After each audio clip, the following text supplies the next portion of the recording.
Hello NEET aspirants, welcome to career support me. Double A triple C counselling schedule पूरा का पूरा announce हो चुका, पूरा वीडियो बना दिया कि रजिस्ट्रेशन स्टार्ट है, आपको किस तरीके से रजिस्ट्रेशन करना है, लाइव रजिस्ट्रेशन का वीडियो भी आप लोग। लेकिन उसके पहले एक इम्पॉर्टेंट और वीडियो आपको दे देता हूँ कि कौन कौन से डॉक्यूमेंट्स रिक्वायर्ड होंगे अगर आपको काउंसलिंग करनी है। रजिस्ट्रेशन के टाइम थोड़े कम डॉक्यूमेंट्स चाहिए होते हैं, लेकिन अभी क्या है, काउंसलिंग शेड्यूल आ गया है, तो अब आपके पास डॉक्यूमेंट सारे होने चाहिए ताकि आप उस कॉलेज आपको अलॉट हो ना, तो उसमें कोई दिक्कत नहीं है। मैं आपको हर एक चीज बताता हूँ, इसमें एक एक डॉक्यूमेंट्स में कौन से डॉक्यूमेंट्स। ये डबल ए ट्रिपल सी के ब्रोचर में भी लिखा हुआ है। अगर आपको डबल ए ट्रिपल सी तो मेरे ऑफिशियल टेलीग्राम चैनल को ज्वाइन करो, टेलीग्राम चैनल आपको मिल जाएगा। तो वो स्टार्ट करूँ डॉक्यूमेंट्स के बारे में, उससे पहले आपको एक इम्पॉर्टेंट चीज बताऊँ। डबल ए ट्रिपल सी जो होता है उसमें कौन कौन से कॉलेजेस पार्टिसिपेट करते हैं बच्चों को। एक तो ये ऑल इंडिया लेवल की काउंसिलिंग, ऑल इंडिया लेवल की काउंसिलिंग, ठीक है, ऐसा नहीं कि स्टेट लेवल। इसमें क्या होता है, जो गवर्नमेंट कॉलेजेस होते हैं स्टेट के अंदर, प्लस गवर्नमेंट एडेड कॉलेजेस हैं जो स्टेट के अंदर एडेड कॉलेज, उनकी जो 15% सीट्स होती है ऑल इंडिया कोटा के लिए जाती है, उसकी काउंसिलिंग डबल ए ट्रिपल। इसके बाद आ जाती है national institute and central university, like BHU हो गया। ये क्या है, सेंट्रल, इसकी 100% नेशनल इंस्टीट्यूट दी जाएगी डबल ए ट्रिपल। फिर आ जाता है deemed university, deemed university 100% seats double A triple. तो ये कॉलेजेस डबल ए, तो स्टेट्स के अंदर private colleges counselling double A. तो अगर आप स्टेट के अंदर प्राइवेट कॉलेज आपको डबल आपको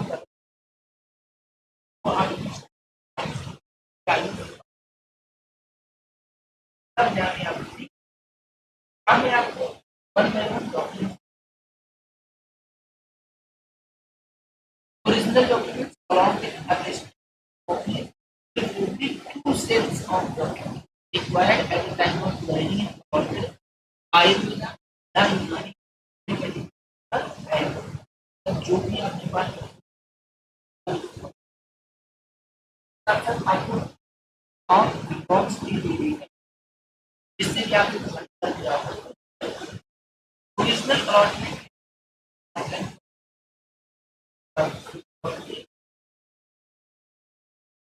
एडमिट कार्ड, ईटीडी का स्कोर कार्ड, ये दोनों आपके पास आगे से स्कोर कार्ड,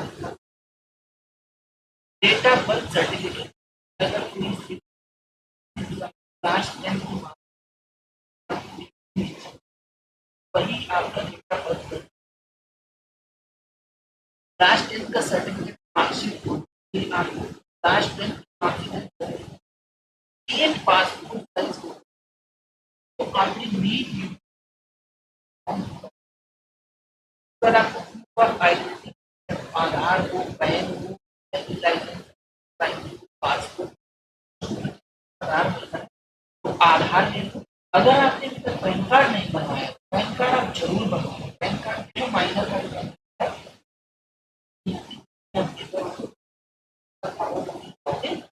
आप अपडेट करवा सकते हो, कोई दिक्कत नहीं।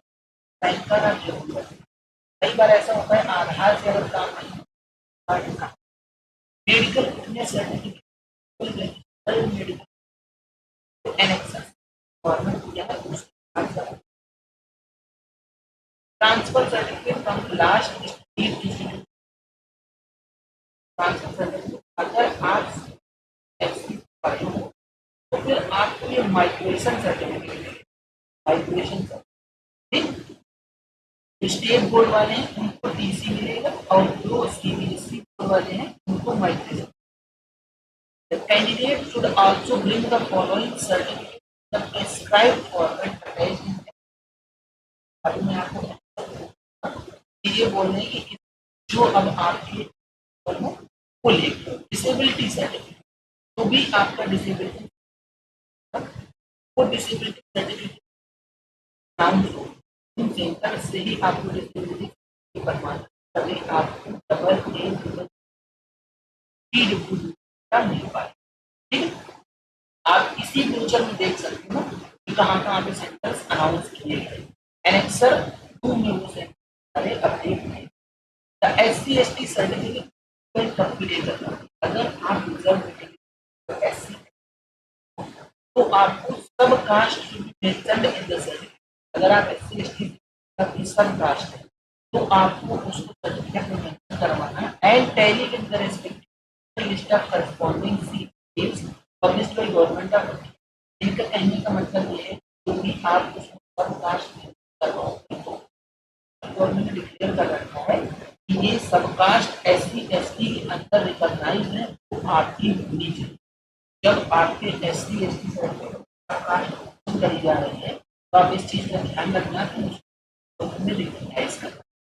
OBC MCL जो सेंट्रल गवर्नमेंट ने नॉन क्रिमिनल डिसाइड कर रखा है वो है, और ये सेंट्रल का बनवाना है, सेंट्रल का OBC। अगर आप स्टेट में अपने OBC नहीं हो तो आपको OBC का बेनिफिट नहीं मिलेगा, इसलिए आपको OBC का सर्टिफिकेट बनवाना है और ये 1 अप्रैल 2025 का बना है। ये चीज ध्यान से EWS certificate economically weaker person certificate issued after 1 April 2025 by company. ये एनेक्सर 5 में दिया हुआ है इसका फॉर्मेट, और OBC का सर्टिफिकेट का फॉर्मेट एनेक्सर 4 में दिया। EWS में भी सेम वही क्लॉज है कि आप 1 अप्रैल 2025 के बाद कहीं बनवाएं। क्या लिखा है नोट में, few states insist for cast validity certificate, national certificate, gap certificate, therefore the candidates are advised to keep these documents ready and submit to the allotted college as and when required। Cast validity certificate ये MP में मांगा जाता है, cast validity certificate. Nationality certificate Maharashtra में चलता है। इसके बाद गैप सर्टिफिकेट आपको कभी भी बनवा सकते हैं। गैप सर्टिफिकेट का एक एफिडेविट होता है, एफिडेविट का फॉर्मेट मैं आपको दे दूंगा, फॉर्मेट मिलेगा आपको करियर सपोर्ट की चैनल पे, उसको बस आपको जाके अपने नियरेस्ट तहसील वगैरह से बनवा लेना है। 150 रुपये में बन जाता है, उसका कोई मेजर इशू नहीं। 100 रुपये की स्टाम्प पेपर पे उसको छपवा देना है, नोटरी करवा देनी है, बस आपका गैप सर्टिफिकेट। अगर आपको महाराष्ट्र मिलता है नेशनलिटी सर्टिफिकेट आपको लगाना पड़ेगा, और महाराष्ट्र में और MP में, यहाँ MP में कास्ट वैलिडिटी सर्टिफिकेट भी चलता है, क्योंकि MP के अंदर से ही आपको ये बनवा के देना पड़ेगा कि हाँ आप MP के प्रॉपर डोमिसाइल हो। अगर डोमिसाइल वाला केस लगता है और MP में so and so caste recognised है, आप MP की कास्ट है, इसलिए इन्होंने बोला है कि जिस जिस स्टेट में एप्लीकेबल है उस स्टेट के हिसाब से अगर आपको सीट मिलती है तो ये डॉक्यूमेंट बनवा है। That certificate mostly सब लोग बनवा। In case of admission to BSMS, Siddha course, candidates are advised to produce the certificate of 10th or 12th standard having Tamil as one of the subject। ये देखिए, अगर आप BSMS course कर रहे हो और आपके 10th और 12th में तमिल एक सब्जेक्ट होना चाहिए, अदरवाइज आपको तमिल पढ़नी पड़ जाएगी as a subject during the first professional of BSMS। इस तरीके से किसी स्टेट में BUMS में होता है कि आपको उर्दू आनी चाहिए, नहीं तो आपको फर्स्ट प्रोफेशनल में पढ़नी पड़ जाएगी। इसी तरीके से BSMS में भी अगर आपको तमिल आती है तो आप BSMS में जाइए, या 10th और 12th स्टैंडर्ड में तमिल एक सब्जेक्ट है तो आप BSMS में जाइए, BSMS पढ़ना पड़ेगा। जो मैंने अभी ये BUMS का क्लॉज बताया, सेम वही BUMS का क्लॉज यहाँ पे लिखा हुआ है कि आपको Urdu, Arabic, Persian language as a subject आपके पास होना चाहिए क्लास 10th और 12th में, नहीं तो आपको ये सब्जेक्ट्स पढ़ने पड़ते हैं। Candidates without original certificate documents shall not be allowed to take admission to the allotted AFU and H college। अगर आपके ओरिजिनल सर्टिफिकेट्स नहीं है, ये जो मैंने आपको बताए हैं, तो आपका एडमिशन कैंसिल हो जाएगा, अलॉटेड सीट कैंसिल हो जाएगी, वो आपको नहीं मिलेगी। Candidates who have deposited their original documents in any other institute, university, college and come for admission with the certificate undertaking stated that original certificates are deposited with the institute, college, university, or bring colored photocopy of original documents shall not be allowed to take admission to allotted ASU and H college।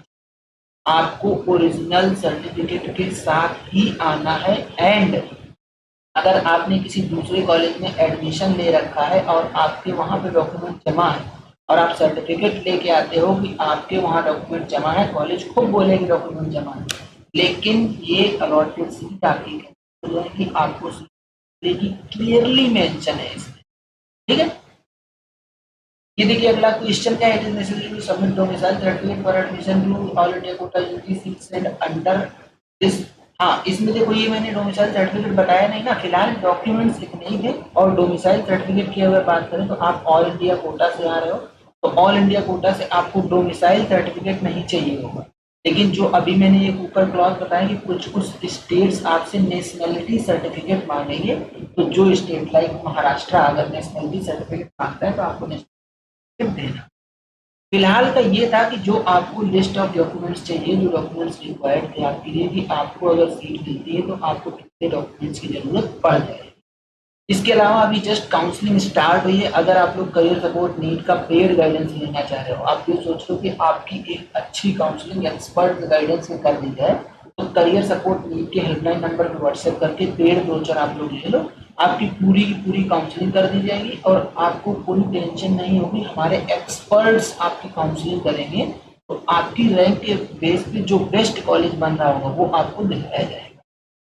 आपकी all India rank क्या है, कोई query है all India rank पे आपकी क्या, all India rank पे आपकी आपको क्या कॉलेज बन जाएगा वो कमेंट बॉक्स में बताओ। आपकी क्वेरी है वो कमेंट बॉक्स में बताओ, हम लोग आपकी पूरी लेंगे, उसको सॉल्व करने की कोशिश करें, ठीक है। तो ये था पूरा कंप्लीट वीडियो। अगर आप लोगों को वीडियो पसंद आता है तो वीडियो को लाइक करो, चैनल को सब्सक्राइब करके रखो, बेल आइकन दबा लो, जिससे कि आप लोगों को इस तरीके का अपडेट मिलता है। आज का वीडियो यहीं तक, मिलेंगे नेक्स्ट वीडियो में नए टॉपिक के साथ। Bye bye.